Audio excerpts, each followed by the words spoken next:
আজকাল যেমনি হোক দয়াল বাবার দ্বারা যাইতে হবে, যায় আর্জেন্টিনা কেমনে ঠকান যায় সামনের ম্যাচে, এটা বুদ্ধি লইতে হবে দয়াল বাবার থেকে। যাই বাবা। হ্যাঁ বাচ্চা, আমি বুঝতে পারছি তোর কি সমস্যা, তুই এখানে বস। বাবা বাবা এখন আমি কি করবো বাবা? বাবা তুই চিন্তা করিস, এখানে রেখে দে, জার্সিটা এখানে রেখে দে।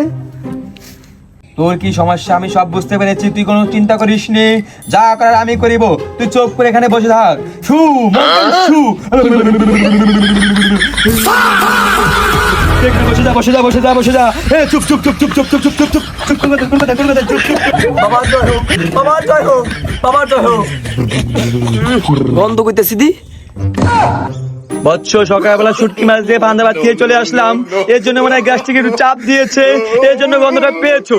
কাউকে বলো না এই কথাটা, ঠিক আছে? কাউকে বলো না। বাবা আপনার পাদে গন্ধ, তাতে কোনো সমস্যা নেই বাবা, কিন্তু আপনি আমার কাজটি সম্পূর্ণ করে দেন বাবা।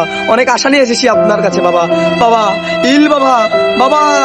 বৎস থাম, এত কথা বলিস কেন? চুপ থাক।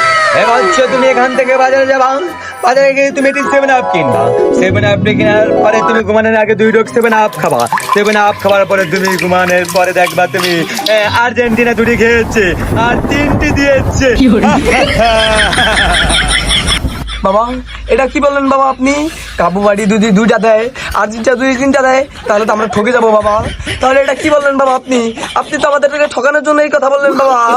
বৎস তুমি হতাশ হইও না, তুমি হতাশ হইও না, এই জার্সিটা আমিও সাপোর্ট করি।